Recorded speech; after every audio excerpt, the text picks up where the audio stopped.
Nation, we're back.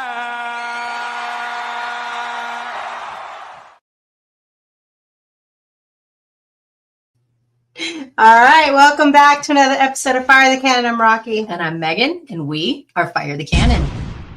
We're back together again in the same space. That's always really fun. Welcome, everybody. We are. And we already have, hey, CB, welcome. Good to have you. So we have to tell you, this show is brought to you by Vaqueros. They're not sponsoring us. They're not sponsoring us in any way, but apparently they have flights. And I don't know if this is a new thing because Vaqueros is right around the corner from my house and we're there a lot. I didn't even know they had flights. So if this is a new thing, we're in trouble. Congrats. Yeah. We're in trouble with Vaqueros. So you can see they have a bunch of different frozen flavors. So they have a watermelon and then a skinny. I feel we got so skinny drinking the skinny that we had to drink the rest of them. And then there was a sangria and then a strawberry, the fresita one they have. And then the mango, we didn't love the mango. It was the only one that we didn't love. And then we had to finish with the regular frozen. But this show is brought to you by the Flight of Vaqueros. So by a lot of alcohol. That means we're going to keep it real. No, we didn't even have that. Wait, you're not in your cap and gowns? Yes, that was apparently Megan showed me that was a trend. What happened with this trend? Yeah, like just some dude trying to dog a woman, just being proud of getting her PhD. And so it started this trend of, this guy was like, just check out the degree on that chick, said no man ever, except that it's kind of a big deal. Yeah. So it's taken over the Twitters and it's kind of great. So I'm proud of my degree. I think it's badass. You're proud of your degree? Yeah. And I don't really care what that man thinks about my degree. So it doesn't matter, right? Tell me you don't have a degree yourself without telling me you don't have a degree. Anyway, so Megan, big show tonight. We rounded up a fun special guest, kind of last minute, but we've been chatting with Michael Gooseby. Everyone knows he's the father of Trevor Gooseby, Texas offensive lineman. But he is also very well known for being the father of three amazing sons. Grant, who is the manager for Trevor and Austin Gooseby. And Austin Gooseby, one of the top recruits of 2025 class, right? 2025, 26 class, and signed with Texas. And this is a huge deal because everyone in the country wanted Austin Gooseby. It's a big deal, man. It's a big deal. It came down to, BYU, all the schools wanted him. They had official visits at the top basketball programs, and Texas managed to pull it off, keep him near home. So we will talk with Michael Gooseby and maybe Grant if he can join us, but we know we got Michael Gooseby joining us any minute now. So we can talk about that, but let's give a little bit of love we'll go around the 40 first with how we like to give a little love to some things happening around the 40. We will talk about Texas at Georgia because Megan, you were there. I was there. And it was great for 2.5, 3 quarters. Yeah. We'll talk about that. But there are things Texas can build off of, and we want to keep it positive because there's enough people dogging on Texas. We're going to keep it positive and what they can build off for this renewed rivalry with Arkansas coming to DKR. Absolutely. Yep. And then we will a little bit of college football weekend. This is a really shitty weekend for college football because people are playing FCS teams. Not everybody schedules Ohio State. I'm just saying. I mean, not everybody schedules Ohio. Some people schedule Charlotte and Samford. We'll talk about that. Okay, Megan, volleyball love. So after that sad weekend, Halloween weekend was scary for Texas volleyball. It was. They lost to Kentucky and at the Aggies on Halloween weekend. But since then they're 3-0. They go to SEC play. They have Missouri Sunday on SEC Network. Yep. So it's almost funny that the women have been so dominating and so powerful that they only lose 2 matches all year. They have 21-2, and it feels like it feels like the end of the world. Like, what's happening? The sky is falling, you guys. It's not. Texas volleyball came back. They've found their groove again. Look, we know it's a long season. We know things get a little crazy in volleyball. We know that everybody brings their best game against Texas, not just in football, in every sport, especially when they're, national championship. So look, the sky's not falling. Everything's fine. But it is still, they're very much in the hunt for all the championships. Absolutely. But that tells you the level of where the expectation is, just the programs that Jarrett Elliott has built, where, you get a couple losses and all of a sudden, oh my God, what's happened to Texas volleyball? Nothing. We're fine. Everything's They're okay. great. We They're still amazing. control our destiny. We still Yes. do everything the way we want. So 21-2. That's impressive. absolutely. Women's basketball 4-0. They've only played at the Moody Center so far, but they are tonight. They just won again, 5-0 now against James Madison. 95-56. They're going to Vegas, and the reason we mentioned this over the Thanksgiving, they're going to Vegas, and the reason we mentioned this is because they have UCLA first, and if they get past UCLA, they might have an early little matchup against South Carolina. Look, it's great early season basketball. That's fun. It's a cool thing to show kind of good gauge on where Texas women's basketball is this year at this point in the season. So we know Dawn Staley always brings an incredible team. Again, they are the ones to beat. So it's nice that nothing but respect. Yeah, absolutely. And it's nice that it'll be an early season matchup that doesn't count against your conference play. Of course, it counts for your overall record, but not against conference play. So I think this is a really good test. Going to be, hopefully, I mean, you got to get past first round, right? But really hope this is a good test to see where Vic Schaefer's team is early in the season. Well, we can't talk men's basketball now without mentioning the Goosebees. Let's bring in our friend Michael Gooseby. Welcome, Michael. How are you? Ladies, how are y'all? So good. Thank you for joining us. You and I have been chatting like, we got to get you back. We got to get you back. And what better than to celebrate the commitment of your son, your second son to Texas, your first as a basketball player. Welcome again to Longhorn Nation. Thank you very much. Yeah, no, it's been a crazy fall, crazy summer. And God, we finally got to that date. And we're excited, man. I mean, I'm kind of relieved. I'm glad it's over with, at least the recruitment side. So. And happy birthday to Austin. It was also his birthday, right? Yes, it was. He turned 18. He's on a bus headed down to San Antonio for a tournament. Ooh. All right. Yep. So, we have to ask you about the recruiting process. You've been through it in football. So tell us, for the families, because most people don't have these elite high recruits in one child, much less multiple children in different sports. Tell us about the difference between the recruiting for football and then basketball, and then the process of getting back to Texas. Like what pushed Texas back over the edge? Yeah. So, football is, there's just a lot of kids involved in the recruiting process, right? So the numbers are much greater than basketball, which is only a few. And so, football, when you go into a recruiting time with football, if I remember correctly, most of the time you're going to games and there's a lot of recruits there, right? There's 15, 20 guys sometimes. And so some are on official visits. And so it's just a lot. You meet a lot of different parents in one football weekend, or whatever you want to call it, from a recruiting football side. In basketball, you don't really ever get that. So when we go to basketball games, specifically just for an what they call an unofficial visit, it's just you and your family, and in this case was Austin. So you don't really get to meet a lot of people on the recruiting trail. You rarely get to see many recruits at all. So that's kind of cool, but you kind of like to interact with the different kids and the different families, but you don't get to do that in basketball. So it's really a lot of one-on-one time with the staff, the GM, medical staff, all that, all those people. So it's pretty unique. I mean, it is different, but it is consuming, right? Because at this stage, you're getting calls from everybody within the organization. You're getting head coaching calls. You're getting assistant coaches calls. And look, it's all great stuff. They do it. Every program we went to did a great job, from BYU to Duke to who else? BYU, Baylor, SMU did a great job. I mean, all these guys do a great job. It's so hard to pick because they're all extremely high level programs. And but Coach Miller, to his credit, I mean, I don't even think he was even here when he made the first phone call. He might have been here like 24 hours, and he'd already reached out to Austin, and had called myself and Mama, and we were like, okay, this is the process we're starting. So he's done a great job.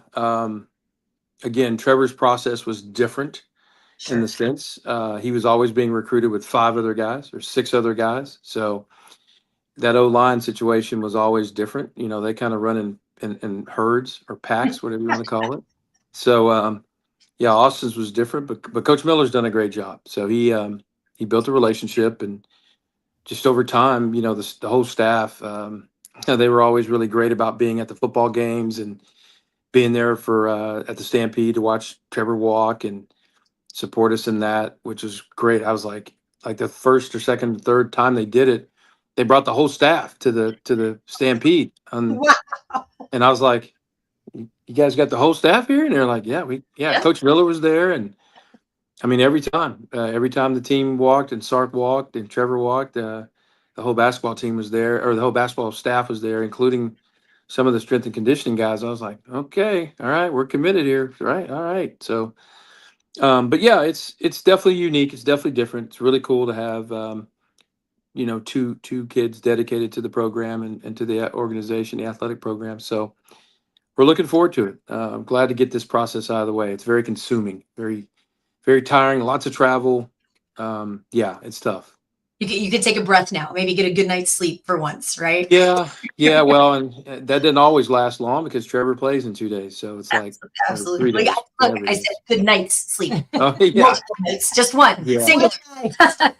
yeah. So- So we saw in, some of the football pressers where Trevor was talking about, Austin leaning on him and asking him, for some guidance. And Trevor had mentioned that the coaching played a big, a huge role, was really important to him and the school itself and development, and him choosing Texas. Can you walk us through a little bit?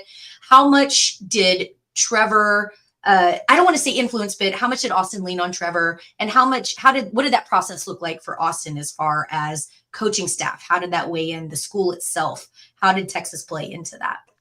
Yeah. So I don't know if you guys recall, but look, Trevor flipped from TCU to Texas. So, and that flip, in my personal opinion, happened because he wanted to play for Flood. He wanted, that tutelage and that guidance from Flood. And Flood never promised him anything. And so all he promised him was an opportunity, and then he would have to run his own race. That could be in 3 years, 5 years, 6 years, whatever the number was. It was going to be based upon, his commitment to the program, his commitment to, just being an excellent student of the game, his education, all those things, right? So Trevor really leaned into that. And so I think that was the advice he gave Austin, which is, look, you got to figure it out. And what does that mean for you and that head coach? In this case, I think Miller and Miller and Austin have kind of, I guess, in a sense, grown together in the sense of the conversations and what is it going to look like? And, how can you help me get to the NBA? How can I help Texas win a championship? I think they had those conversations. Now, I can't confirm that did happen, but I think Austin definitely took some time to figure it out. I don't think he's completely figured it out as in, hey, I'm going to be this, that, and the other. I think what he's figured out is, hey, I'm going to go there and make my own name, legacy, and so forth. There's already a Gooseby there. So now I want to step in and add to that. Trevor has set a tremendous foundation for what Austin knows. And Austin knows the expectation, right? Because Trevor has paved the way. So Sark did a good job on our recruiting visit. Again, to talk about what does it mean to be a Longhorn? What does it mean to put in the work, put in the time? The whole NIL conversation. Yeah, that has to happen because that's just the world we live in. But I think for Austin, he figured out like, this is where I want to have my legacy be placed, and then this is where I want to do it. So the Duke conversation was difficult in the house, even Baylor for that matter, because those are such great programs. BYU, great program. They got banners on the wall. With all right? excellent education, right? All of them are excellent academics. Yeah, and they all did excellent job of talking to us, helping us understand what that means in their world. But in the end, I think Austin, he's was born to Texas. I mean, that is just him. Is if you've ever seen any pictures of him as a baby, he always has Texas gear on. So evidently that brainwashing thing does. Yeah, that brainwashing thing does work. So we'll take it any way we can get it. If there's any parents out there that don't think it doesn't work, it works. All right, I want to show this quick clip of where Austin announced for Texas, and I want you to tell us about the actual announcement, like the commitment? Because it was supposed to be last Friday and then it moved to Monday. Let me show the video. I will be taking my talents to the 40 acres to the University of Texas. Okay.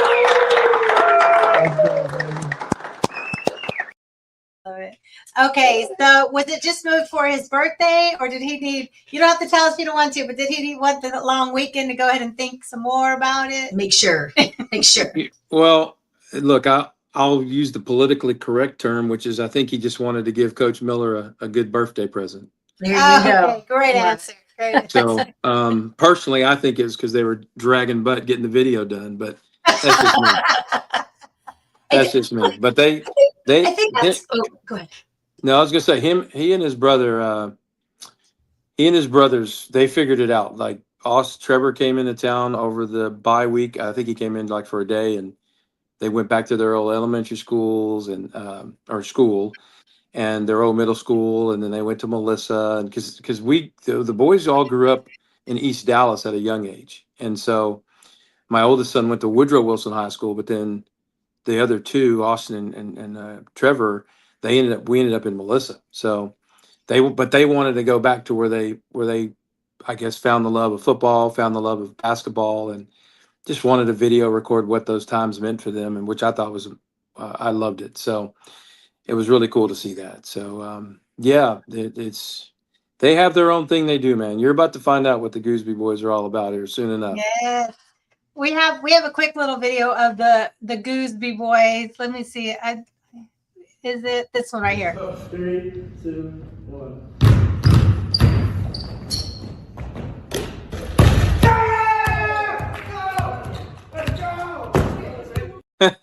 Were we ready for you, or were we ready for you? Yeah, no, that's you guys definitely. That was good. That was. But I need to know how many takes that took. One take, right? You know, you were talking about it. Oh, go ahead. No, I was just gonna say that's actually pretty impressive. I don't. Nobody's ever really brought that back out. That was something the boys used to do when they were really young. From the time they were really super young, where they would go up to the church. Yeah, because we're Mormon, so that's the LDS church. Mama always had a key to the church, and so she'd take them up there, and you know, they just wanted to be in the gym a lot. So that's what they did for years, is just go up to the gym, shoot, play one-on-one, pig, horse, you know, just because we were trying to get energy, you know, get them to spend some energy. And so that's just what they did. We ended up putting a basketball court in front of the house out in the street. And I got videos of those, and it's just a crazy opportunity. But yeah, that was really cool. That actually only took, I think, I want to say 2 takes. That's impressive. Wow. I think it only took 2 takes. It's funny you bring it up. I need to ask my oldest son, Grant, who's kind of the ringleader of that whole thing, what that really looked like. And now you realize how much basketball Trevor really played, because he loved. I mean, basketball was, I think, it was his true first love.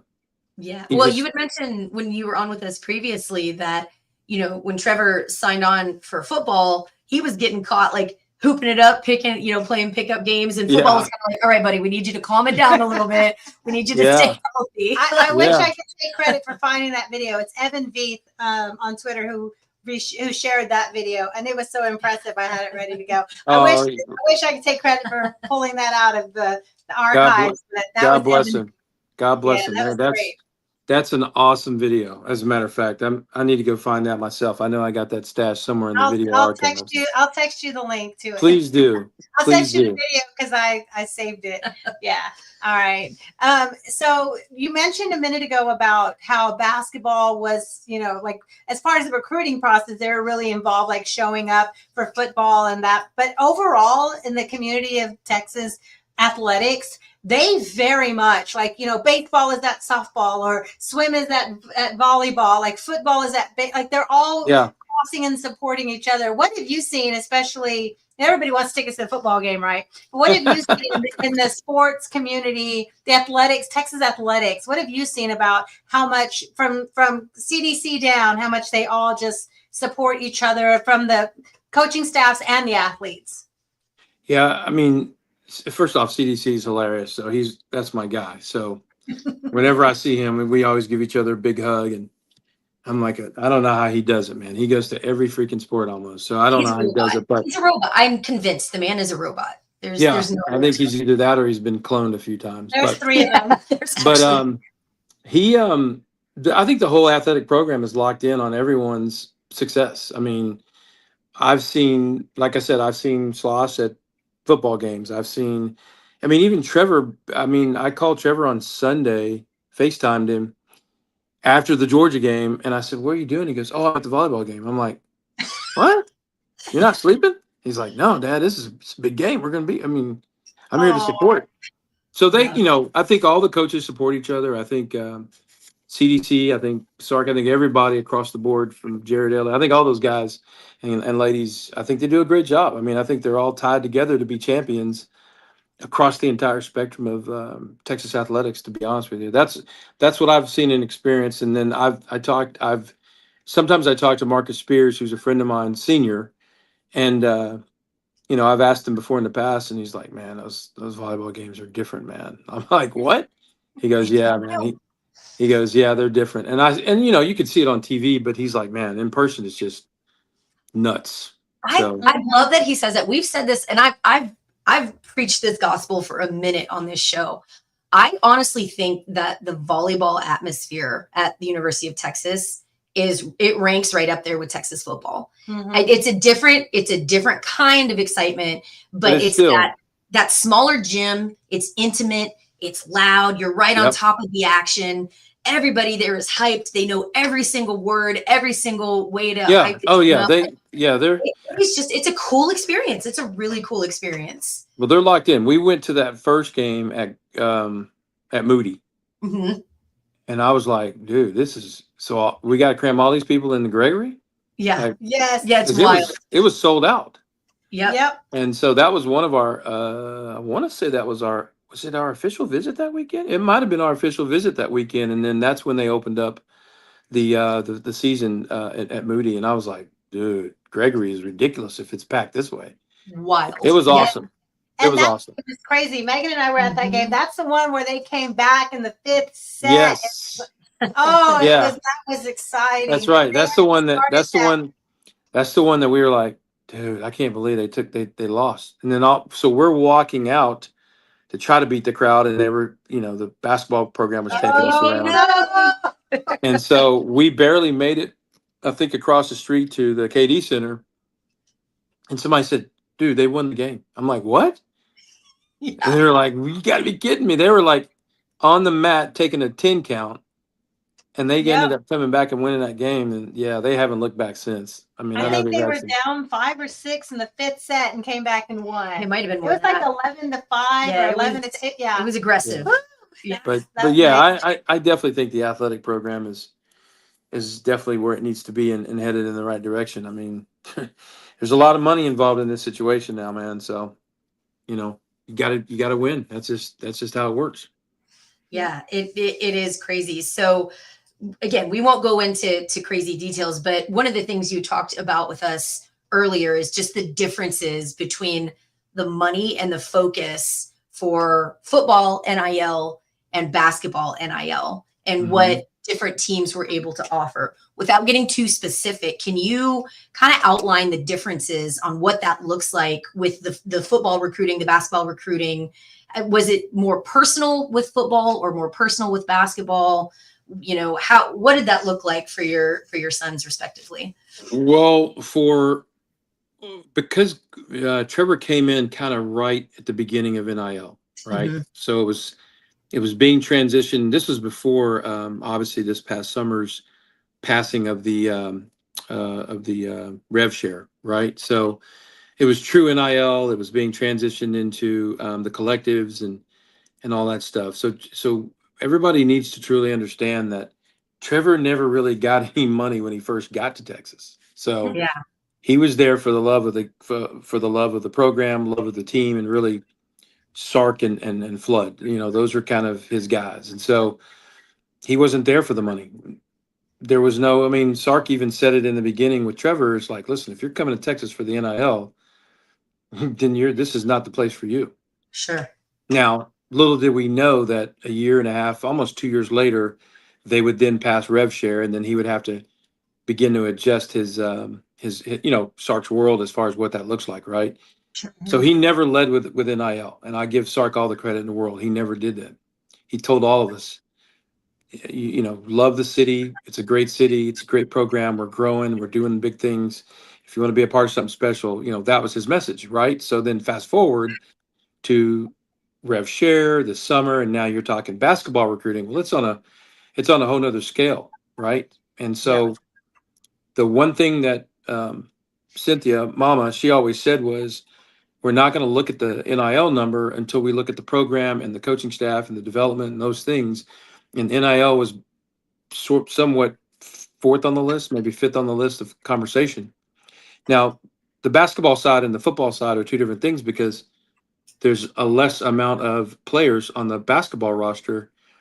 So the NIL structure, depending on what your football program looks like, it's very vastly different. If you go to Texas, the majority of the money goes to the Texas football side. However, CDC and Sark and those guys divvy it up, right? And so Trevor fits in that pool, where he fits in that pool. Austin, on the other hand, is in a smaller pool, which is good for him, but that pool is still smaller compared to the football part of it, right? Right. So, look, I say it like this. There's a lot of money that's involved, but if you're there for the short-term money, and this is what Grant, his brother always says, is we're in it for the long haul. We're in it for the long term scenario. What does that look like? It might be 2 years, might be 1 year, might be 4. We don't know. But ultimately, his goal is to get to the NBA, and that's what his brother Grant, who manages him, and Trevor for that matter, that's his goal for both of them. And so they don't really look into the number until such time that the number truly needs to be discussed. It has to be a part of the conversation because this is the new world we live in, right? Factors, yeah.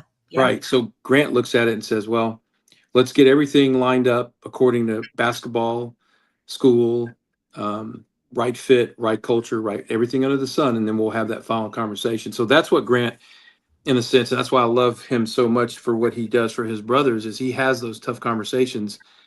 Does it get back to Mom and I? Yeah, it does. We end up getting an understanding of what's being asked and what's being delivered and what's being promised. Sure. And we're able to put our 2 cents in and kind of give a feedback, but we're not the boys' manager. We're their parents. And so we try to let Grant and the boys deal with their agents, because Trevor has an agency. Okay. Austin does not. Austin has an agent that kind of handles his NIL with Grant. So ultimately it comes back to Grant's feet to say, okay, this is what we want. This is what my brother wants. And then he negotiates accordingly with the staff, and he's done a great job with Coach Miller. They've been very gracious with Coach Ogden and so forth. So they've done a phenomenal job on that side. And so now it's just a matter of really he's already signed his agreement as far as the scholarships. And now it's just a matter of him wrapping up his senior year, and, let's lock in on what we got to get done when we drop his butt off in June, just like Trevor. Love it. So he's going to finish the regular high school year and then join in the summer. Yeah, so that's a basketball thing, right? So his basketball season, as you guys know, goes through Right. up till March something, Right. high school basketball. But again, it's okay because Trevor didn't early enroll. He was the only kid that didn't early enroll from the lineman group, and I think he's turned out okay. He's just fine. As they always say, they let him slow cook. That's Coach Beckton's statement. He always says that to me. He's like, "Yep, we had to slow cook that kid." That's funny. All right, CB has a question.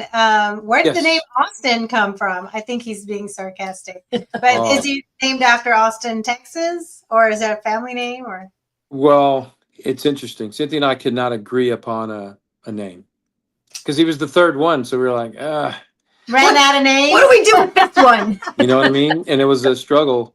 We were just laughing about this conversation because I initially wanted him to be named Jamal.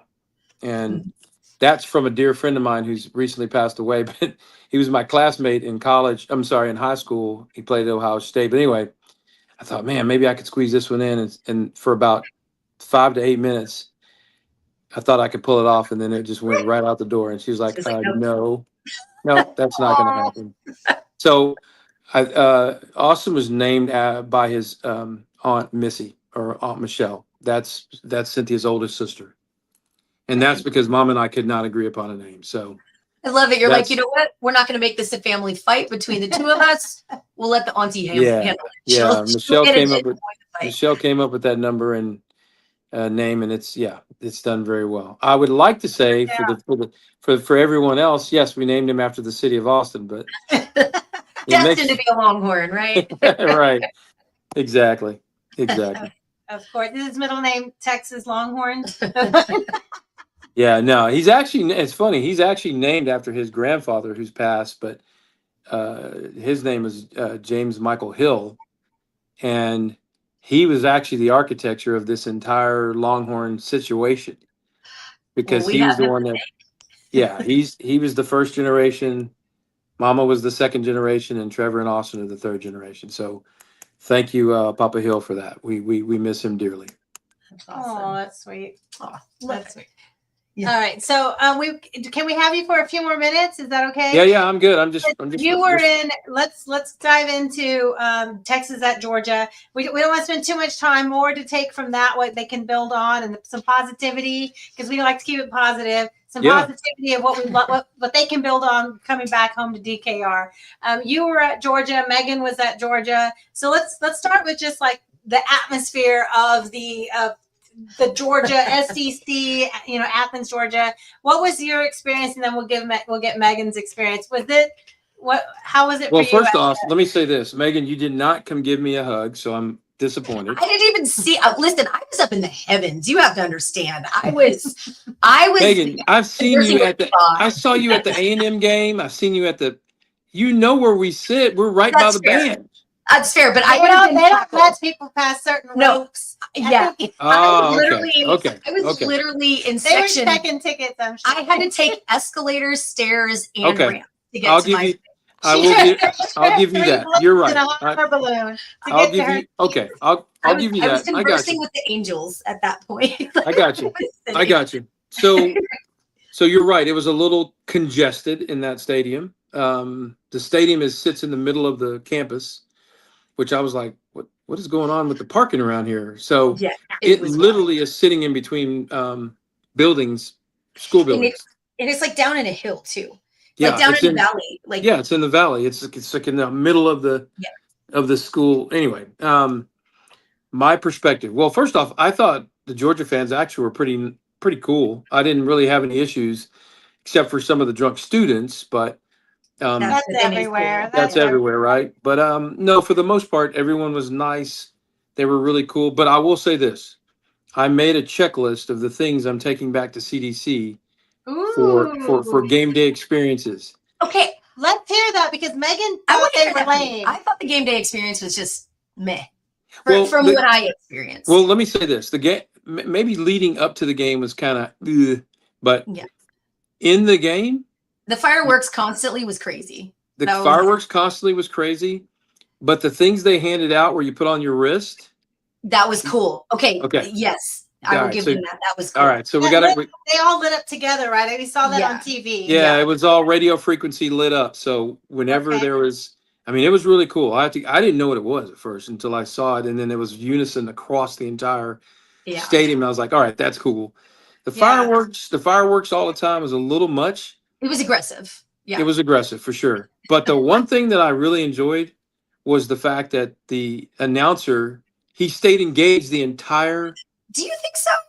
Yeah, I thought he was extremely loud, and so whenever they needed noise or, you know what I'm saying, like they cranked it up like tenfold, the music and him talking and hyping everything up, getting everything going. I thought it was better. I thought it was better in Texas, just so you know. See, I had the opposite experience. I thought, yes, agreed wholeheartedly. The coordinated light show, super cool. I had been to a concert that had done that before. Bad Bunny did that. Yeah, I didn't put it on my wrist because I was like, I don't want to be lighting up Georgia colors cheering for Georgia. Yeah, exactly. And then I threw it under my seat. But it was cool. Cool. But from my perspective, and again, I was literally towards the top. Okay. I thought from where I was sitting, it was a quieter stadium. And I thought that they had to use their speaker system and use their announcer to get their people engaged. That's and right. so that for me was kind of like, I will say this, like Florida, I was sitting pretty up high in Florida too. That was one of the loudest stadiums I've ever been in. I agree. And so when I kind of compared the two, I was like, I mean, Georgia was fine. It wasn't bad, but it wasn't like, oh my, for me, I wasn't just like mind blown by the whole, breadth of the experience. I thought the fans were cool. Like we had a good time tailgating. We set up a tailgate. People were cool for the most part until after the game. Then they tried to trash my stuff, and like people were cool until about halfway through the third quarter. Then they started getting pretty ugly. Started getting rowdy because they were drunk. Started getting pretty ugly, but that's kind of expected. I mean, I'm just gonna say it was a proper butt whooping. And I thought the lower bowl was actually pretty. We were on row 15 for something like that. 15 or 16. But it was loud in the lower bowl, and obviously we were closer to the student section where there was an open end, right? Yeah. So I thought it was actually pretty loud. But I mean, overall, I thought the game day experience was actually pretty cool. Game in the stadium. Yeah. I think it's interesting because those fans are very tied in to that situation, and so they know you could tell they know how to win, right? Like they know that the expectation is to the expectation is through the roof, right? Yeah. So I thought they did a good job. They absolutely serve alcohol like it's going out of style. Yeah. It's the last product on the earth. So, but they did a great job. I mean, I'll give Georgia all the credit in the world. They definitely know what they're doing with regards to their stadium and how they manufacture sound and all that stuff. And they do a really good job. Now, I will tell you this, when Matthew McConaughey walked in, you're seeing all the Georgia cheerleaders just kind of staring like, oh, wow, it's Matthew McConaughey. Celebrity right there. Yeah. So I thought that was cool. But no, the experience overall, I thought the game sucked. I wish they would have stuck with the running game more personally, but hey man, I'm just a dad. I'm just trying to support the team and I hear you. Love on them as much as I humanly possibly can. But I would have liked to see them run more personally. I have a question. How is it as a parent watching Texas get 9 penalties and Georgia get 1 late in the game? Like, how frustrating is it to see the ticky tacky on Texas, and then not that penalties is why Texas lost this game. The refs are not why Texas lost this game, but every time Texas would get a little momentum, a big run back, a nice run for first down, penalty, and then you see the most egregious Georgia holding. They're blind to that. How frustrating is it to see that as a parent? And if you don't want to answer, you don't have to, but I'll tell you, as a fan, it drives me insane how one-sided it is when Georgia plays. They're the least penalized team in the SEC, but they have the most arrests off field. You don't have to comment on that. I will. So what is your thought when you're watching your son out there? And listen, the first thing I'm thinking is, please don't false start, Trevor. Please don't false start. Don't be the guy. Yeah, I just, as a dad, I don't want him to make those mistakes, although, it happens. They happen. But to see the number of the discrepancy in penalties, it was pretty egregious. It was pretty bad. But I think more than anything else, I would have just liked to have seen us even play a little bit more aggressive to match their aggressiveness. I mean, because Georgia was just uber aggressive, over the top. And I thought we came out with that, but then I think we kind of lost our mojo a little bit. And we never really could we went 3 quarters slugging it out and sloshing through some things. But in the end, I think in the fourth quarter, we ran out of gas. And for whatever reason, I can't put complete blame on any 3 parts of the game, but it would have been nice for us to kind of pull that out in Georgia. And so they're going to have to figure out what that really looks like. But I think overall I thought the game, for some strange reason, we just could not take the momentum back. And I think when Kirby figured out that the momentum was about to shift when we scored, and then he did that onside kick. I mean, as everybody said all week so far, that was the one. Soul crushing. I think he was waiting to go up by 10 or more, double digits, hit double digits, and hit him with that onside kick because it was 11. They got to 11-point lead when he did that. Yep. And something just tells me he had it in. As soon as we go up by 10, we're hitting him with that onside kick. Yeah, but Rocky, the thing is that guy was offsides. Yeah. Yeah. That doesn't matter to the refs for the Right. So my thing is, how come it wasn't reviewed? You know what I'm saying? Like literally, he's running down the field and he's beating the football down the field past 10 yards, and the football hasn't even cleared 10 yet. Yeah. He's already passed the football. That would be considered offsides. There were you know what I mean? There were some questions. Also, Texas knew that. I mean, Sark mentioned earlier in the week and his media availabilities about those kind of things are coming with Coach Kirby Smart, because he did that last year, and when we played them, he threw in that fake punt or whatever. Those are things you got to kind of expect, and they caught Texas sleeping in that moment, and that was a dagger. I think there's a lot of chatter online. Everybody's got the opinion, right? But I think for the most part, I think Sark came into this game really well prepared. I thought the game plan was perfect. I really did. And I think the thing that really pivoted that was tough was that you get a few drop balls, you know what I mean? A few opportunities. I thought early in the game, I really thought the whole first half, the opportunities were there for Texas. It was just a little bit of that lack of execution, right? And had you gotten one or two, had you gotten a third of these plays to go through like they were drawn up, it changes the game, in my opinion. Where I think, go ahead. No, I was going to say, I think you're right. I think the game plan was there. I think the execution was off, right? Agreed. After that first probably 2 series. Yeah. And that they could never kind of get back on track ahead of the chains. Yeah, they couldn't get in their groove. They weren't ahead of the chains. They were, they got behind in the downs, and it was just. And then defensively, I just felt like I felt like our guys were just they were hanging in there 3 quarters, and we're asking our defense to really hold it down. And let's just all back up. We're asking our defense to control Georgia for 3 quarters, right? Which they did it. I thought they kept us always within striking distance. Yeah, I thought our defense did an amazing job, but in that 4th quarter, I just think they were tired. They were gassed. They were, I think they were tired, and like you said, they were trying to. Georgia was doing everything they could to press the gas and get as far away from Texas as they could. Yeah. And so by that time, I thought Texas was defense for sure.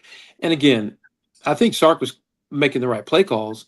I just think the final execution was tough, and it didn't go the way we wanted, and we just could never, get that momentum back. And so, hey, look, we've got to win these last 2 games.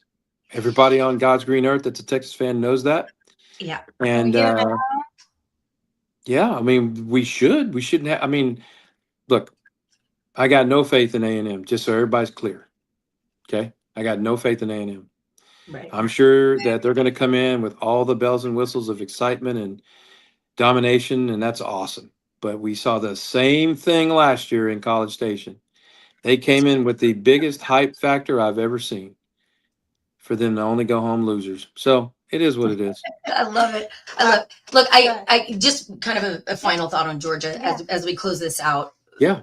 Everybody's talk blew in the face. Like I thought Sark called a great game. I really think he did. And I think where Kirby excelled, I think that Coach Sark had a better game plan for the game than Coach Smart did. Where I think Coach Smart excelled was this situational play calling. Oh, there's no doubt. He understood. Yeah. It wasn't the game plan being down in his own 36 to keep the momentum, because that was right when Texas was starting to get it back and we were starting to feel it. And you could just feel that vibe. I mean, I could feel it in the stadium. There was just that shift. Like Georgia fans were starting to get worried. Texas was starting to get a little mojo. And then Kirby Smart understood that. He felt that, and he knew to make the call and made some ballsy calls and it took the wind out of the sails for Texas. No doubt.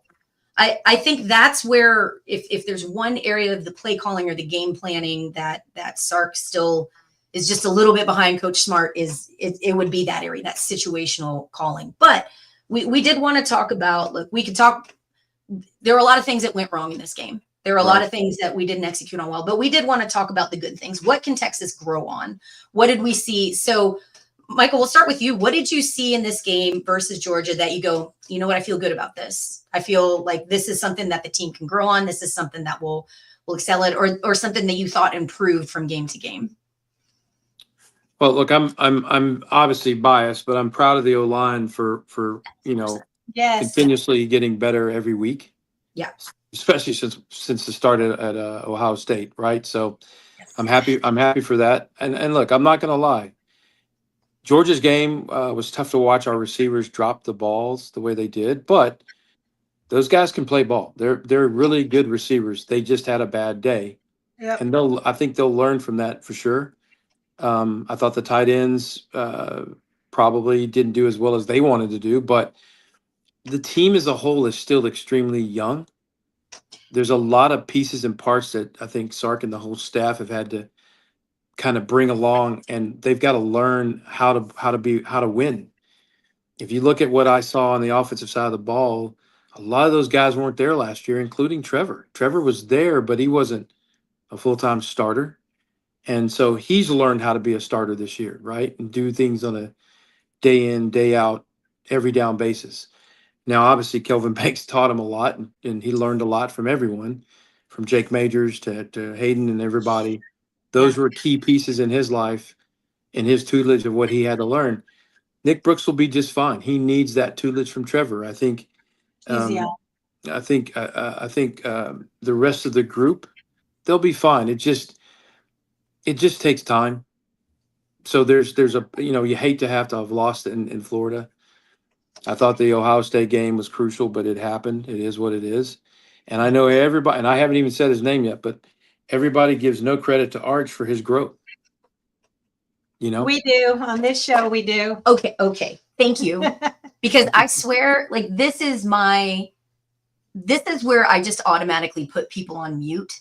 Yeah. If at this stage in the season, you are still looking at Arch Manning and saying that he's the problem, the quote unquote problem. Right. I'm sorry. I have no time for your opinion, because it's obviously garbage. Yeah. So I'm just going to mute you at that point, because again, I mean, truly, the growth that Arch Manning has shown. And again, the expectations in the face of national jokes and insults and but the expectations that were put on his shoulders early, the expectations that this very young O-line had, it wasn't like in the spotlight was the Arch Manning expectation. Right. But underlying with that is that a very young O-line that hasn't had a lot of snaps together, hasn't played together a lot, is expected to protect him. You don't have quarterback greatness until you have an incredible O-line. And I think the talent is there, but the fact of the matter is they're young guys. But the expectations that were there from the beginning of the season were outrageous. Well, and go ahead. You guys go ahead. No, I was just going to say, just to see the growth that both Arch Manning and the O-line have come through in a short amount of time, from where they were from the Ohio State game to how they were holding up at Georgia and how they were executing in those positions at Georgia, I thought was a night and day difference. So that to me is incredibly impressive. And it gives me so much hope for the future and for these upcoming games on how these guys, the talent is there. The talent is there. It's just about getting those reps. I think it's the reps. I think Arch is an extremely smart young man, very talented. And he has all the skills and the gifts and the tools. It's not, but until you're in the fire where bullets are flying around and you got to literally make split second decisions, and there's stress coming from all over and everywhere, and you've got to slow everything down in your mind and get it to where it's supposed to go. That's a unique situation. And so not many people, let alone football players, can do that. And I thought he handled it well. Agreed. I know he was frustrated. I know that for a fact, but he understood. I think when he signed here, he knew what he was signing up for. Now Arch and that family are tremendous people, and they're not stupid. They're extremely smart. Right. but they're also very resilient. And so they understand that Arch, not necessarily that he was going to be 100% ready to handle all the ridicule, but he has done that in the way that a professional is supposed to do it, right? Now, if you fast forward and you say, well, the one thing I always go back to with Trevor, but really with what Flood said, Coach Flood always said, you got to run your own race. And so not everybody develops at the same pace. However, Arch is going to develop, they have had the patience and continue to have the patience to try to make sure that they are getting him prepared every week. Arch does everything he can above and beyond to get himself prepared. And then you see Trevor and the O-line and what those guys are doing every week to try to get prepared. Now, the question is, how do you get it all together in unison? At the Right? same time. Yeah. Right. All How do you- 20 pieces working for 60 minutes in That's the right. national championship level team. Yeah. That's right. And oh, by the way, the last 2 years prior to this year, it took them 2 to 3 years to get to that level. It didn't just happen overnight. And I think those are the parts. And listen, it's painful for me to watch. I'm like, man, I hate to watch us struggle sometimes. It's just, it's the nature of the beast as a fan. Even though I'm a dad, I'm a fan, I'm a parent, all that stuff. At the end of the day, I always ask every one of the young men that I come in contact with, are you healthy? Mentally and physically, are you okay? Because in the end, the game will eventually stop and you got to move on. But as long as they're healthy and okay, and I think as long as Sark continues to believe in his players and the program and what they're doing, we'll be fine. We may not win the title this year, but trust and believe Sark and that group, however it's structured, whatever iteration that's going to show up, whether Trevor's at left tackle or Arch is at quarterback or whoever, they're going to figure out the pieces to the puzzle. We just got to have patience, which I love our Longhorn fans, but we are all impatient. Trust me. We are not known for our patience and calmness. None at all. Or calm nature. That's not really in our Nope. And that's okay. It is what it is, man. So earlier in the season, when the offense was having more struggles and defense was keeping them in some tight games, when Colin Simmons and Anthony Hill, when they were asked, leaders on the defense were asked about it, they were clear to say, oh no, it's a team. Like it's all of us are out there. It's not offense or defense, Right. One doing the other. It's everyone out there. And what a culture statement to make that, like to say, for them to say that it's not one or the other, or special teams that's putting in the work. It's all of us that are out there winning or losing together. Right. And then just this week when, Arch has had his struggles earlier in the season, and then now he's putting the ball in the money sometimes, and then the receivers aren't always able to bring it in for whatever reason. Mhm. Arch stood up and made a great statement. I'm going to play his comment here, and then I would love to hear your thought on this comment. Arch, what do you say to your receivers after they have bad job? I'm sure you still have all the confidence in the world, but what do you say to those guys? Yeah, just move on. I mean, there's been countless times where I have not thrown them a good ball, and they've bailed me out. And so you just got to move on, learn from it, and keep going. They're not trying to drop the ball. I'm not trying to throw a bad ball. We're all human, make mistakes. Thoughts Yeah. on that? Yeah, that goes back to what I said earlier about who he is and the family he comes from, and it's no different than Ant Hill and his family, and just that program as a whole. They're in it. Look, none of those young men want to fail. They don't want to. They don't want to let their families down. They don't want to let themselves down. They sure as heck don't want to let their teammates down, because while we are, as parents and as fans, we only get to see a fraction of what they truly have to go through behind the scenes. Now, I'm lucky; I get to hear a little bit, not a lot, but a little bit about what's going on, and it's. And then I played, so I know what the grind looks like away from DKR and the lights and all that stuff. And so to answer your question about what that segment meant for me, it means everything, because he is the leader of the team. Him and Taff are amazing young men, and they have amazing families, and you can just tell where they come from. And none of those young men want to lose. They don't want to drop the ball. They don't want to miss like I'm sure Trevor would say the same thing. He doesn't want to miss a block, and he understands the importance of his job. at the highest levels, and he knows the minute he screws it up, everybody's going to be on him. So, he's accepted that responsibility, just like Arch has accepted the responsibility, just like Ant and those guys. And Colin is, what can I say about Colin, man?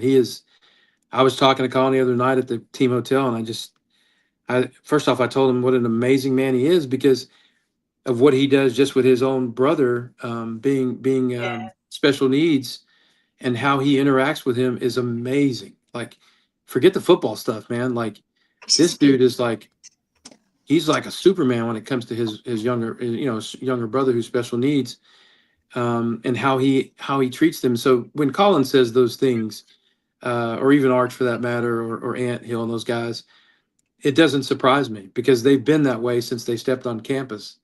They're just unfortunately under the microscope of scrutiny from everyone, not just Texas fans, but national media and people that have expectations of them, that they should win everything every time they step on the field. And that's just not how life is. Right. So the real question is, and Arch said it best, how can you move on? Because if you let the last play that you just dropped, or you missed a tackle, or you missed a block, if you let that linger on, that's the worst thing in the world that you could do for your team and for yourself. And so Arch is correct when he says, hey, man, look, you dropped the ball. Okay, great. We got to go get the next one. Right. And Don't let that break you twice. Yeah, I mean, think about how frustrated Colin was early in the season. He wasn't racking up the sacks and, the pressures the way he truly wanted.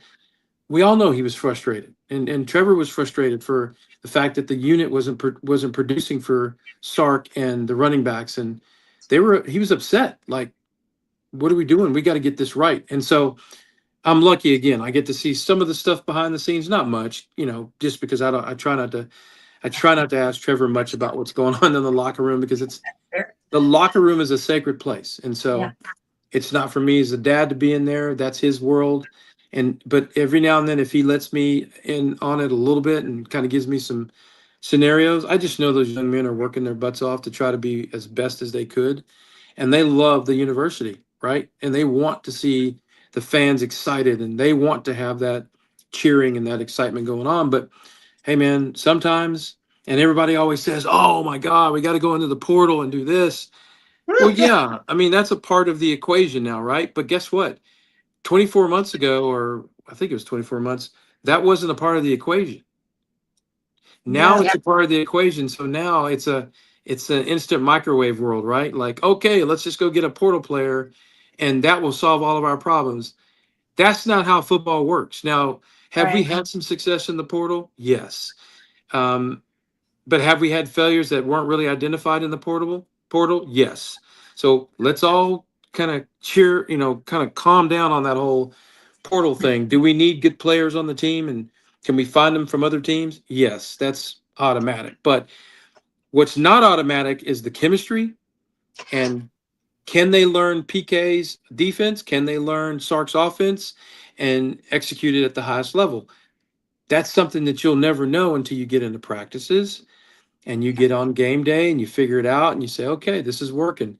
This is a work in progress, man. I mean, would I've loved to have won a national title in the last 2 years? Heck yeah, I would have. I mean, you kidding me? Yeah, we were a throwaway here and a throwaway there. So close. But again, we still would have had to, gotten to the national title to see if we were going to win, right? We don't know. We're guessing. So I'm proud of those. I'm proud of those young men. They are amazing, and let me tell you, they come from some amazing families. That's my favorite thing. We say this all the time, that Texas is family. And I think if there's one thing that stands out to me about this team, this group of guys right now, right here, anytime that they come on, anytime that there's media availability, or anytime you see them with, a mic that gets shoved in their face, to me, it comes across as so genuine with how much these guys truly love each other and look out for each other. You don't always have that on teams, right? You don't, to your point, especially in today's day and age where you're a lot of teams are just shackling a team together. They're throwing pieces together and hoping it makes a good stew, right? But this to me this team feels more intentional than a stew.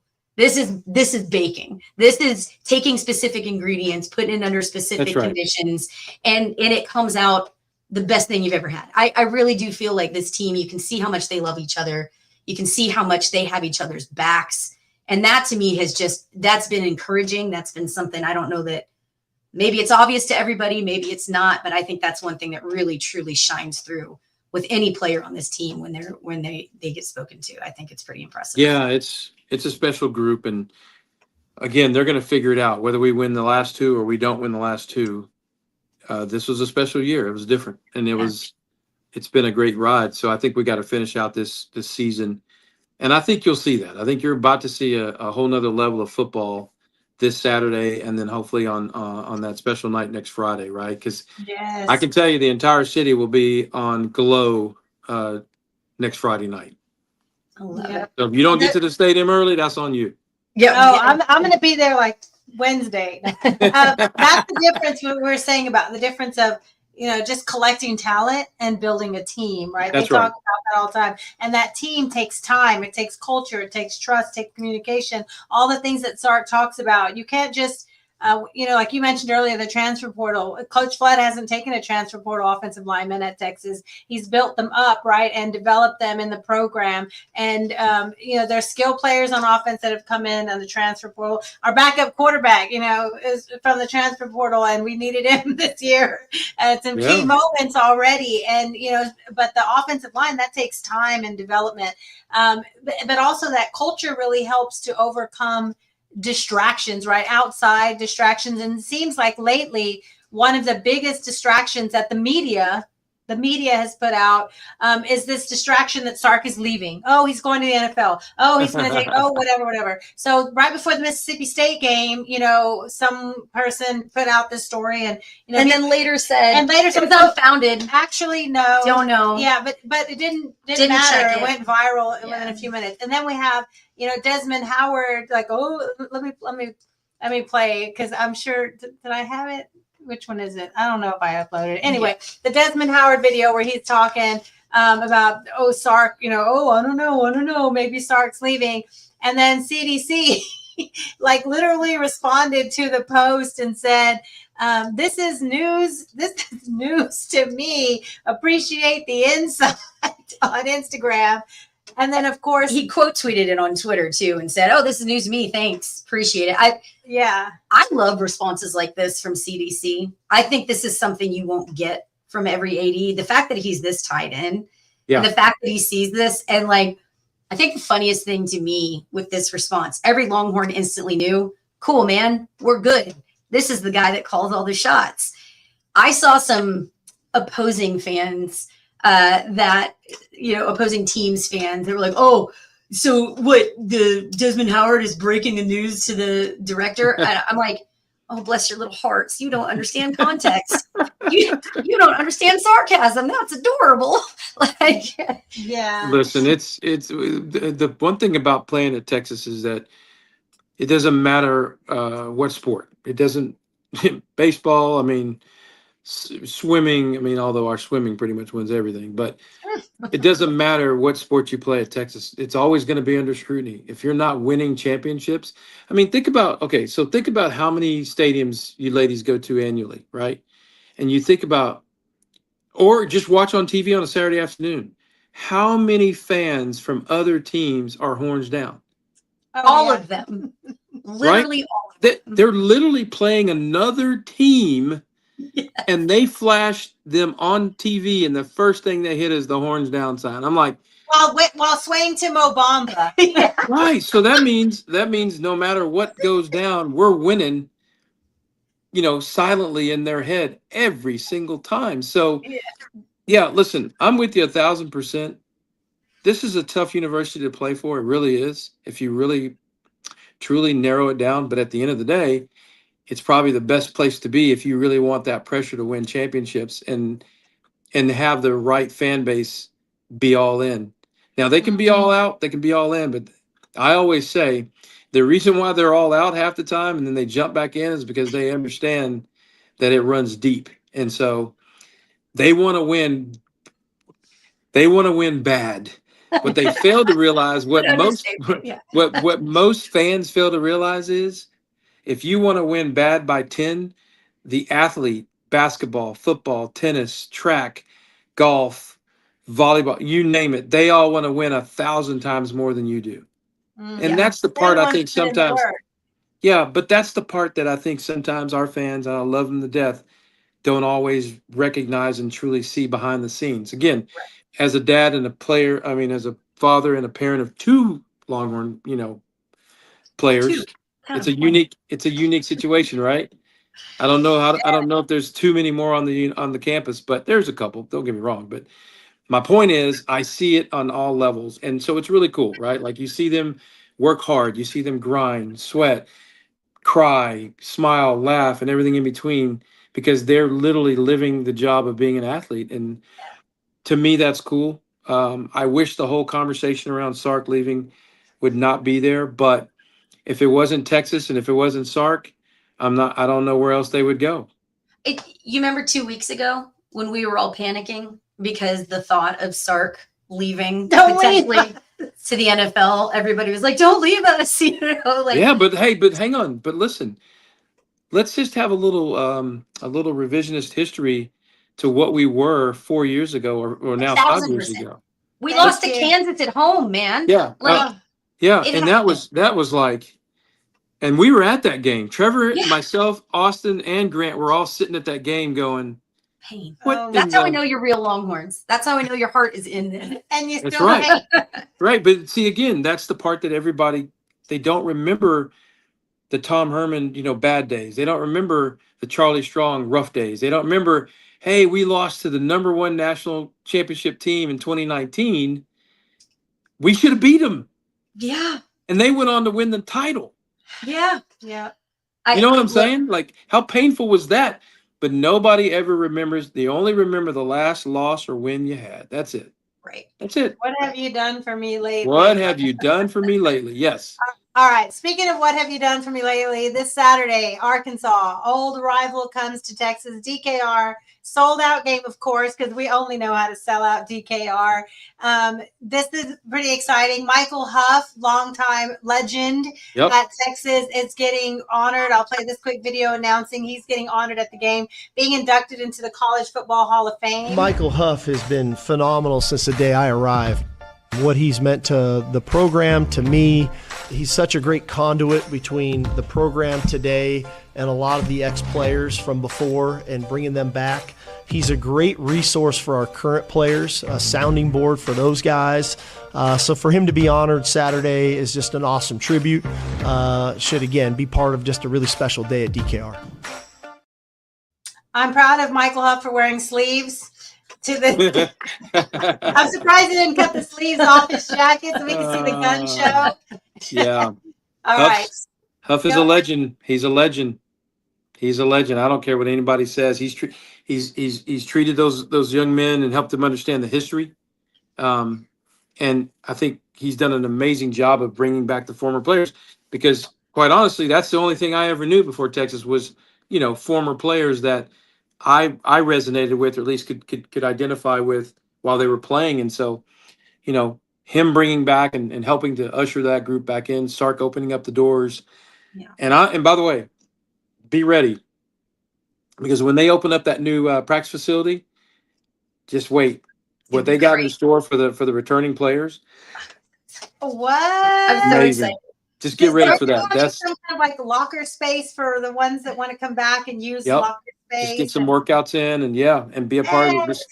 Just interact with the team. And I thought that was really cool what CDC and that whole organization has been able to do. I've only seen the renderings, but what I've heard, it's going to be special for that. My God, who wouldn't want Huff walking around the halls?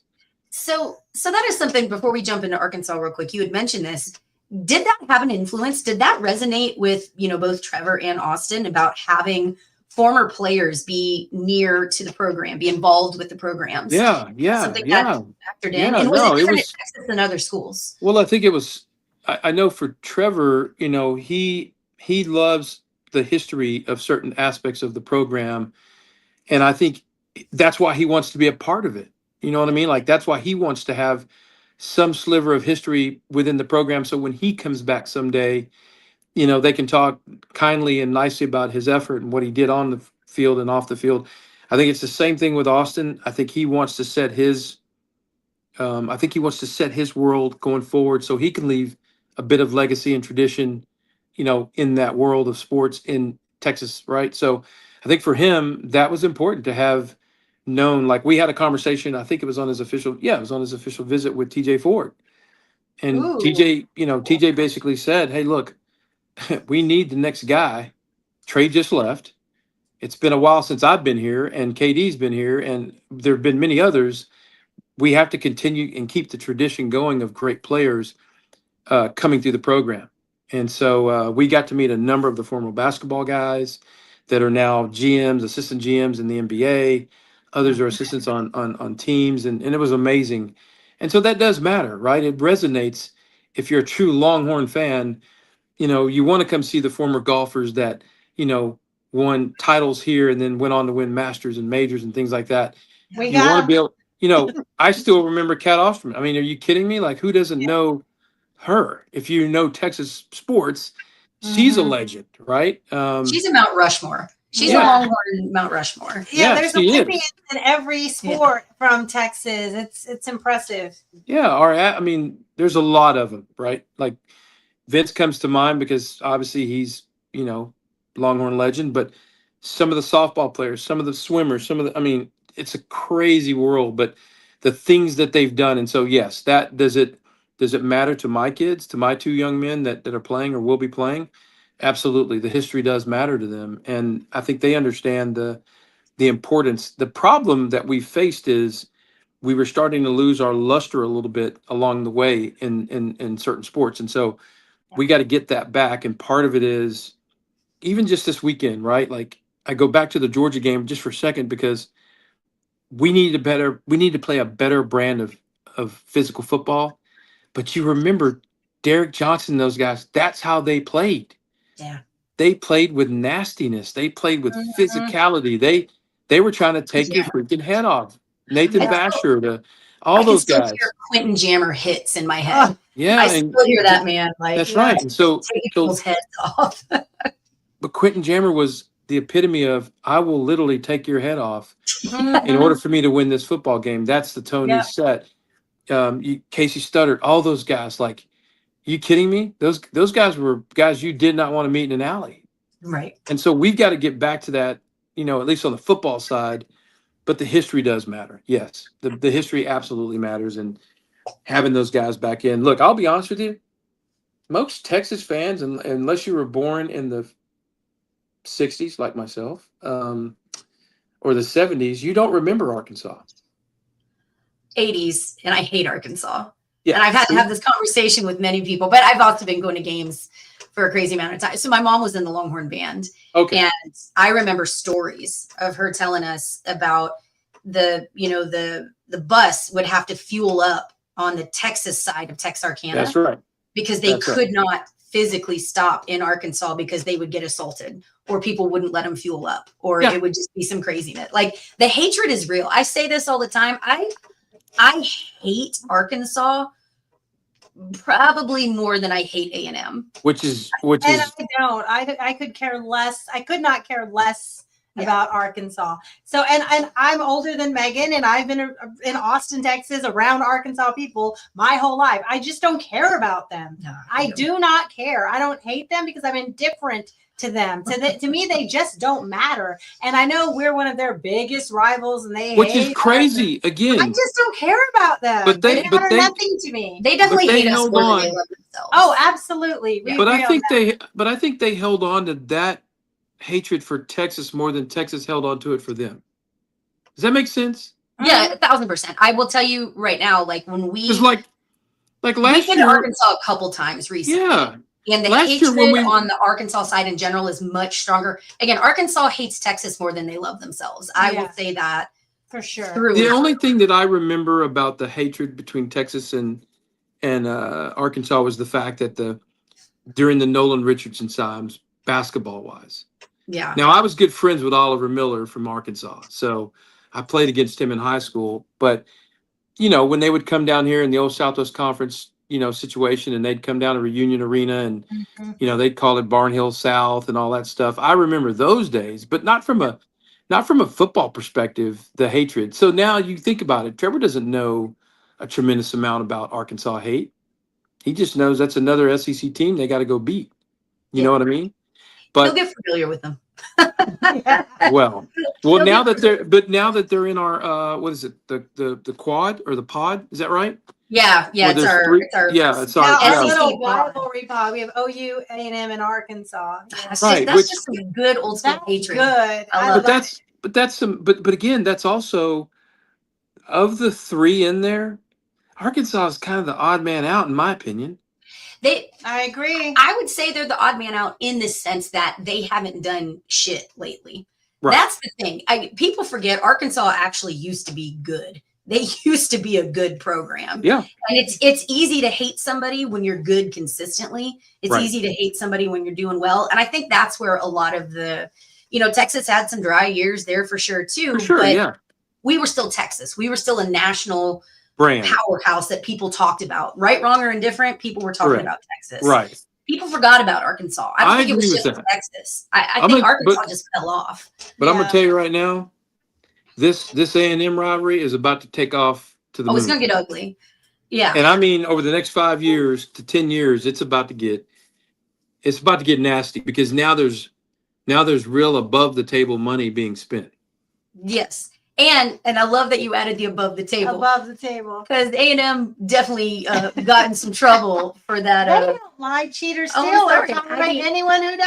An Aggie Hey, never listen. lies, cheats, or steals. I can't listen. The one thing I'll say about the whole thing, money being above table now, somebody said this, and I can't remember who it was, but they said if you're not, what is it? If you're not cheating, you're not winning. You're not trying to win.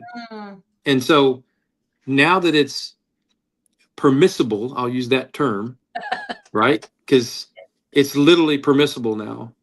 If you think that we're spending $21 to $22 million per the NCAA, just add another 10 to 15 million on top of that. There's some extra money there. We already talked about that. Oh no, there's some Okay, extra money Texas flowing in, above the but board now that you see it, you're like, Texas Tech's in the run now.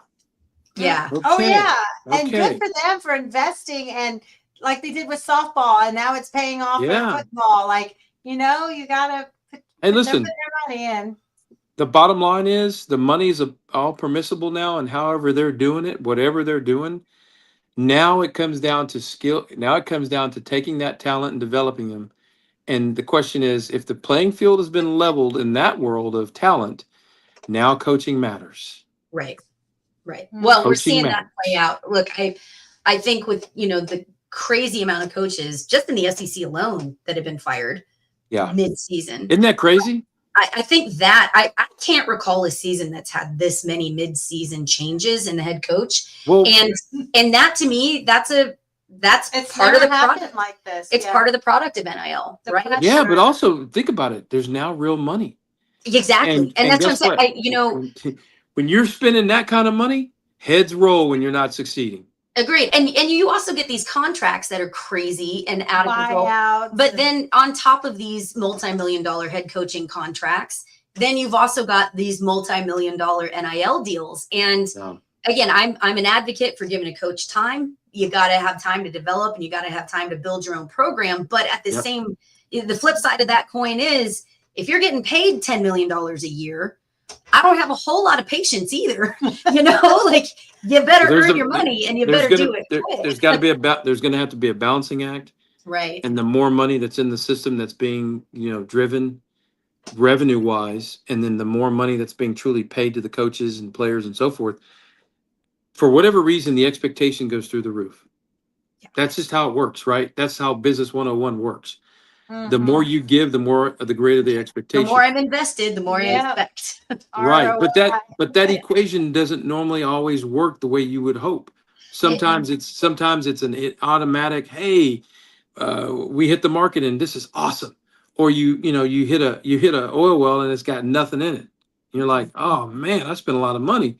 All right, on to the next one. Well, that's kind of what's going on, right? Like coaches are getting tossed by the wayside, and players are getting discarded every year by way of the portal. Yeah. So now you got to figure out like what's the most effective equation I can try to put together. And oh, by the way, I'm dealing with 17 to 24-year-old kids. Okay, let's Yeah. try to figure that one out, right? Yeah. That- I'm not that envious makes of that job. But this is the world we live in, and so you've got to. Sark and them will just have to figure it out. Like I know they will. They're smart men, just like our young kids, men and women are going to have to figure out what does it take for them to reach the highest levels as an athlete. Everybody's got their part to play. Now you just got to go play it. Absolutely. We mentioned earlier, the refs, how the SEC refs have, I'll say it, they've been atrocious this year. But there's a couple, like, look, we're talking about these coaches being fired.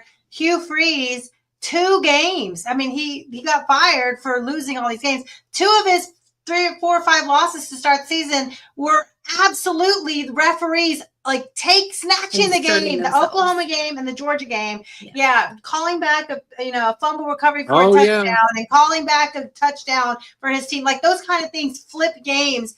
And we're talking about big contract coaches getting fired for incompetent refereeing. That's just my side rant. But let's talk about Texas Arkansas again. Okay. This game sold out. We know it's a sold out game. DKR back in the crib. We know here's the big post. Sold out game. We know we love that. And remember when the Texas had been gone for 42 days? Yeah, I know all about that. We were on the freaking road. Yeah. Pain. Never again. Look, I'm not playing. I'm not taking a snap. That travel sucked. I tallied it up. In the 42 days, I personally drove over 7,200 miles just in that time span. You crazy. It sucks. I don't want to do that again. Can we please break it up? I can imagine what the guys are going through. Let's hear it from as a starter last week on the road against Mississippi State. We're back in the fucking crib. I quote the Arch Manning. I quote the Arch Manning. We're back in the fucking crib. All right. We back in the crib.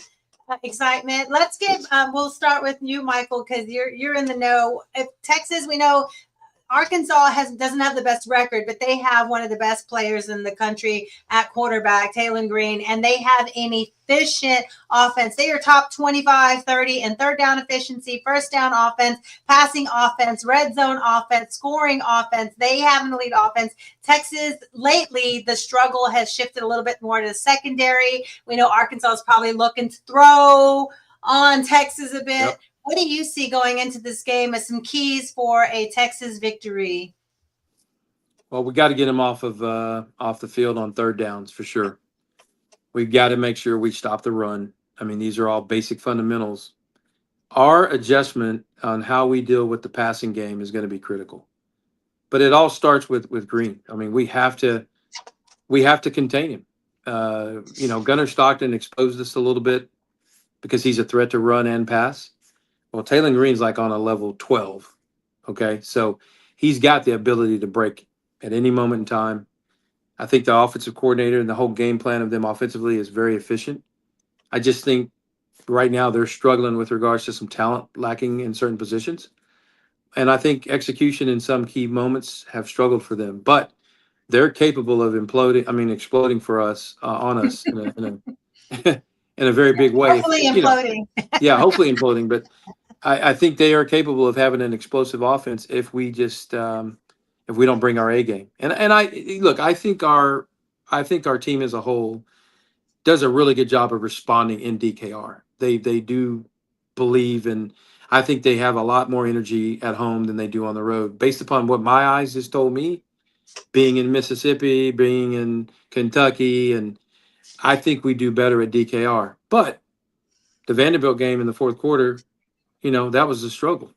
And so we have to, so we have to definitely know that that's a possibility. So I think we're going to be fine. We've just got to limit our mistakes, and then we got to capitalize on the opportunities we have. And we just got to be a little bit more creative on offense. Defensively, I think we'll be fine. We're just young in the secondary, and somehow, some way, they're going to have to grow up fast.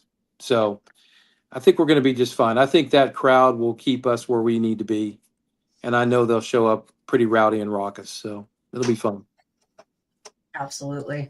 Yeah, one thing that I hope this team understands, we were talking about it a little bit earlier, and the hatred is real on the Arkansas side. Mm-hmm. They love to hate Texas more than they love themselves. I hope that Texas comes in with the right mentality. And look, maybe I get a little too hippy dippy about it. Maybe I talk about it too much, but I think that has been a little bit of a challenge for Texas this year, is maintaining that energy, right? Like I've brought this up multiple times. We've talked about it multiple times. The energy that the Texas team had against Alabama a few years back, they walked into that crib with swagger. There was never a question that Texas was going to win that game, right? So I hope that this, and I think this team, because they're a little young, I think they get a little susceptible into getting in Emotional the field. Emotional swings, and they get a little too high sometimes, and they get a little too low sometimes. Yes. What I hope this team, what I think a key to this win, and I want to say this, look, Arkansas does not have a good record, but they're what Coach DKR would call cockroaches.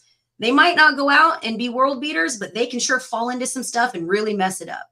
Yep. And I think if Texas doesn't come in with the right mentality, they can get punched in the face early and often here. So I want, what I'd like to see from this Texas team is energy, excitement, and swagger, but keep it level.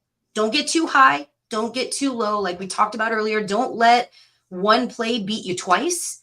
And you got to go out there with that mentality of knowing these guys hate you, and you got to hate them more. You got to want to be meaner. You want to be tougher. You want to be, and you've got to maintain that through the game. Again, maybe it's a little too hippy dippy and touchy feely, but I really feel like that's an element that this team has been a little susceptible to this year. No, I think you're spot on. I think you're right. And I think if we come out and play with the right mindset and the right energy level, that's the other thing. Yes. I think sometimes we come out with great energy, and then it just kind of starts to wane when there's adversity that kind of happens, right? During the game, the ebbs and flows. And I just wish we would just respond physically and emotionally in a certain way. But again, part of that request comes from me asking young players who've never been in that environment to truly be able to understand what that means. Now, part of it is coaching, right? Like our coaches have got to get those kids and those young men to play at a certain level, but they're also teaching them how to do that. And that unfortunately takes time. But I think if we could just match the energy, create the energy, match it, exceed it, and try to play as much mistake-free, fast, and physical football, I think we're going to be okay. Now, did we learn something from Georgia? Well, that's what we have to now put on the field. You just witnessed a team that played physical, fast, with no just pure reckless abandonment. And so you got beat by 25. You got punched in the mouth. You got punched in the mouth time and time again. Yeah. Are you going to get up off the mat and be like, okay, fellas, we just witnessed top 5 team, top 3 team, and we didn't handle that well in the fourth quarter. We took their blows pretty much 3 quarters, and we didn't finish what we started with them. And so now Arkansas rolls up in here. They got nothing to lose. Right. They got everything about being a spoiler just lined up. And if we roll out there with a laissez-faire attitude, you can kiss ass goodbye. That ain't happening. So, and then we got to turn around and get high again against A&M. And, just so everybody's clear, the majority of the kids that are on this team currently did not play at Arkansas last year. And they absolutely didn't play at A&M last year. Yeah. Because I know every one of those kids. Trust me. I know who was on the bench. I know who was on that bus, and I know who was back at home. And it is very few and far between. So we're counting on extremely young men, very talented, to do something that they've never done before. But that's what makes champions. So not a good point. Not to jump too far ahead, but while we're on this topic, is this something that Trevor's been talking to the team about? We saw him come in at A&M in a hostile environment last year and play lights out. And he is, to your point, one of the few guys on this team that has that experience in that game against these guys. Has he been able to talk to the team about what that's like? Hype them up, get them ready, get them prepped for that kind of environment, that kind of hatred, that kind of just all out. I hate everything about these guys. I want to beat them into the ground and kick their dog. Like, is that and kick them out of the SEC championship game? Well, I can tell you that he has not brought up anything but the Arkansas game this week. And good. Okay, good. But if I know my son, which I think I've got a pretty good understanding of who he is, the minute that the Arkansas game is over, Mm-hmm.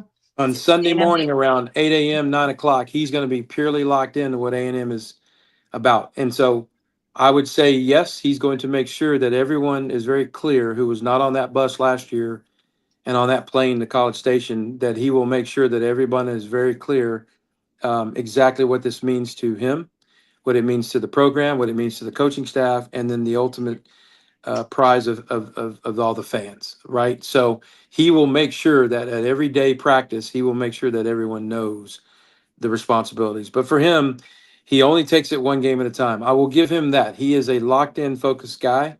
He doesn't want to hear anything about the past, and he doesn't want to hear anything about next week. He only ever cares about what is it that he has to do for Arkansas today. So He's it's like, Arkansas hate week for him, and we can lock in on that. yeah, he doesn't care. Like, I literally asked him, I said, well, how are you feeling about A&M? Dad, I don't talk about A&M. I'm good. I I'm love locked you. in. He goes, and you know, and I know better than to ask it, but I just ask it anyway. So it's like, Because we want to you know. he's like, he doesn't, you know, and again, I give him all the credit in the world, and I give those coaches the credit in the world because they do try to keep them extremely locked. But for Trevor, yeah, A&M was special for him. That was the first time where he truly got a chance to play pretty much an entirely full game as a you know, didn't start, but where he was able to play all of those snaps except for what, 4, maybe 5 of the 80 or 7, whatever it was. And he truly got to experience that at the highest level in that environment. And again, I love him to death. He performed, but that's because Amazing. Flood and Mitch and DG and the whole O-line coaching staff and Sark and them, they had him ready. And that's the whole. I try to tell fans this. Their whole goal is to try to prepare these young men so that they can trust you to be in that environment. That's the whole goal. Even if you don't play, you got to think about it. I'm going to go back just a little bit.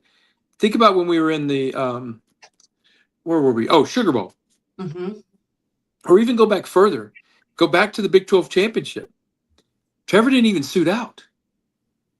He was his redshirt freshman. He didn't even make that season. But when we left the Big 12, he wasn't even on the road trips. Yeah. Regular season. He got to go to the to the championship of Big 12. Fast forward to the next year. He did make the travel team. He and Banks were roommates, but Trevor played sparingly. Mm-hmm. He didn't really play until he got into the playoffs against what was it? Not NC State. Clemson, Arizona State, and then ultimately the championship. I'm only saying this because they have to trust you to put you on the field. If they put you on that field, that means they trust that you know what you're doing. Not that you're not going to make mistakes, but they realize, and I think they believe that those mistakes will be limited. And that's critical.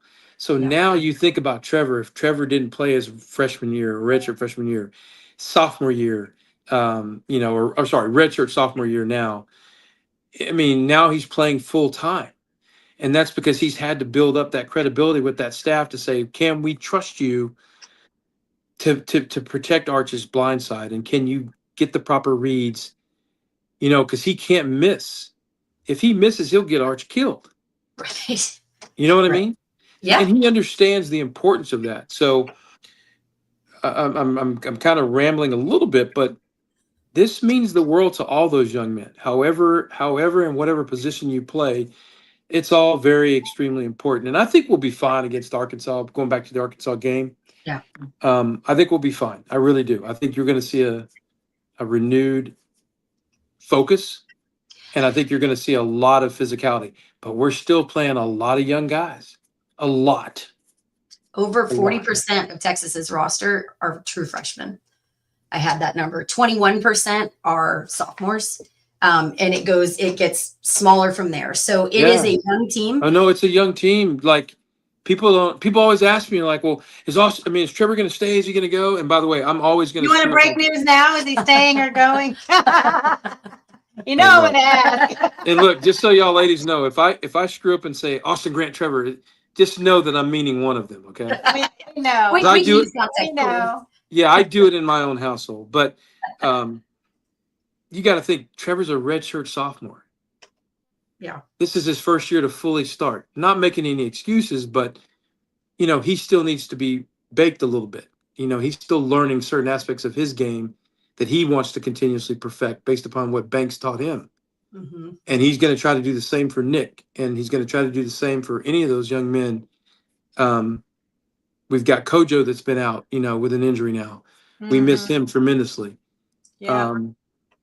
There's a lot of young men out there that are amazing, that are doing everything they can, but it's all got to gel. And they did say it right, though. You got to find the best 5 on the offensive line that you can. I really like this change that they've made, kicking Hudson out and moving him out to guard and having Robertson as center. They were talking about this. We talked about this with Fozzie Whitaker on our last show, and they had talked about it a little bit on Third and Longhorn. They had mentioned that now you've got really 2 centers in the game and 2 guys with 2 sets of eyes that know what to look for and how to call the game and to be ready. So I think that's been paying off really, really nicely these past couple of games. I mean, I know the Georgia game did not go the way that we wanted it, but the O-line sure as heck did. The O-line held up really nicely. So I like these changes that we see. So Rocky, let's talk about it. We've talked about a couple keys to the game. What are your keys to the game for Arkansas? You kind of mentioned it earlier. We got away from that run last weekend. What was it, like 27 yards rushing or something? I don't even know what it was. It was rough. Opening drive was 33 yards, and we ended with 27 yards. Rushing. Yeah, yeah. It's painful. It's painful. That's hard. Yeah. Maybe being back at home will help. I'd like to see us run the ball. There was a question here about, is Ant going to be out with a broken hand? He was listed tonight as questionable. Yeah. So we'll see how he moves up or down on the depth chart. Apparently he did break one of his fingers in the game last weekend at Georgia. So thumb, I think. Is it a thumb? I think it's a thumb. Okay. So we'll see as he moves up or down on the depth chart whether or not he's going to be playing on Saturday. But as of now, he's listed as questionable. And then I would just say, run the ball and then contain, like you mentioned earlier, Taylor Green, contain him, pressure him. He's a fantastic talent, but we know a lot of the quarterbacks will struggle to make accurate throws when they have pressure in their face. So, it's that balance of how much pressure do you bring and risk him throwing, nickel and diamond right over you. And I'm sure they'll have a good scheme, and he's going to make his plays. He's not, he doesn't have all these amazing top 25 stats on his offense. Doesn't have all those top 25 stats if he didn't make good plays. They're 2-8. Even in all these losses, they still are averaging almost 300 yards passing a game, and they still can move the ball. So Texas is going to have their work cut out for them. So I would, that's what I would say. I think Texas needs to. The best way to keep him from scoring is don't give him the ball and control the clock at home. I think the last few weeks, to me, it's kind of frustrating. The last couple of weeks, we had to say, well, Vanderbilt plays this kind of game, so we're going to have to adjust to that. Georgia plays this kind of game, so we're going to have to adjust to that. We keep hearing that. I'm like, no, let's say Texas plays this kind of game, and they need to adjust to us. When are we going to say that? When I hear that, I will start getting really excited again about this offense. I feel like the last few weeks we've had to hear what kind of game they play and how we're going to adjust to it. Yeah. No, Texas needs to say what we play and let them adjust to it. All right. I like it. That's strong what I have to words. say. Strong words. All right. Well, we appreciate you being here with us. Thank you so much for your time. We want to be respectful of that too. So we're ready to put predictions in for the Arkansas game? We don't make you put a score prediction unless you want to. We won't, because you're a parent of the player. If you want to say 100-0, go ahead.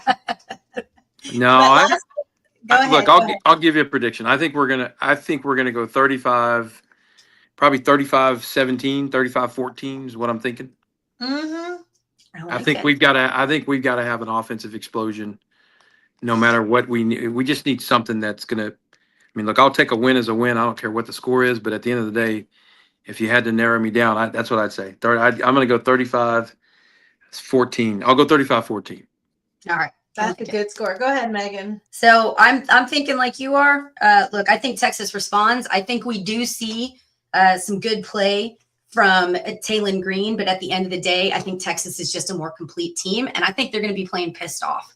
They got punched in the mouth last weekend, and I think that's going to reflect in how we play. So I'm taking Texas 37, Arkansas 23. I'm going to give Taylor Green some credit. I think he's going to maybe jump out on us a little bit early, but I think Texas responds, and I'm going to say 37-23 Texas. Okay. So for those wondering, the spread is Texas minus 8.5. The over-under is 57.5. That seems about right, but that puts it at, golly, 30-20, no, something like that, 35-25, I don't know, something like that. Yeah, that's giving a lot of love to high scoring on both sides. But yeah, I like your number. What did you have, 37-23? Yeah, I'm in the 35. She's like, No, I don't like 35 being too round. That's just five straight touchdowns. I'm going to say 38-20. Oh gosh, I'm giving Arkansas so much scoring love. 38-27, win and cover, but barely. All right, 38. There's going to be a lot of points. Win and cover, I'm here. Yeah, I can't. I don't see. Okay, David Wheeler said 38-17. Not bad. That's kind of where I was. I was at 35-17, so 35-14, whatever it was. I don't know if we're going to give up that much on defense, given what we just gave up against Georgia. They're either going to get 3 points or 30 points. Yeah. Anyway, Good point. Good point. Anyway, so we'll thank you so much for joining us. Just to give a quick note, last week the biggest games, of course, were Aggies coming back and surviving South Carolina at home. Sooners beating the Alabama. Isn't it crazy how Texas whoops up on OU every year? OU whoops up on Bama lately. Bama beats up on Georgia, and then Georgia beats up on Texas. us. Transitive properties are not working how they should be. No. Anyway, this is the week that all the big teams play the shittiest teams ever. Aggies play 1-10. Sam with an M. Ford. Sam Ford. Georgia plays 1-9. Charlotte, FCS teams. The only two games that really matter this weekend, Missouri going to Oklahoma should be interesting, even though they're down to their 12th quarterback, Missouri. And then the only real big matchup that's like playoff implications is USC going to Oregon. That's actually good. Yeah, Oregon, USC is going to get their ass kicked, so I'm not even worried about that. You think USC is going to get their ass kicked? Yeah, it's in Eugene. They're not. SC sucks. I'm not a big fan. Well, they are 8-2, going to 9-1. We know Oregon's only loss was that Indiana loss at home by 10. They are 9.5-point favorites. They're also expecting a big scoring game because the over and under is 59.5. All right, OU touchdown favorites at home. Where will you guys be camped out on Saturday? Come see us at the tailgate. My tailgate is set up at the San Jacinto Garage. You'll see the Bronco, and you'll see my shit show and me running around in a cape. So hang on, San Jack's Garage. Yeah, we're on the north end of the stadium. I think you've been before the tailgate. Yeah, near where Dean Keaton and San Jacinto. Yeah, where Dean Keaton and San Jack are. Okay. Yeah, the garage that's right up there. Yeah, you'll see the Bronco parked on San Jack, but it's the north end of the stadium. I'll try to come up there. Yeah, I'll try to come up there before either right before while they're walking Bevo in. No, let's say I had to do it afterwards. So we all try to be there for Trevor, for the walk. Absolutely. And then I'll sprint up there to come say hi to you guys. Yeah, that'd be great. Like I'll be there at 7:30 setting up. So you come anytime you want. I will be there. Oh, you'll be there at 7:30 in the morning? Yeah. I will not. I will not be there at 7:30 in the morning. Wow. Okay. I just sent you the pin. I was supposed to send you something else, and I already forgot what it is. Anyway, a couple of other suggestions. You're going to send me that video.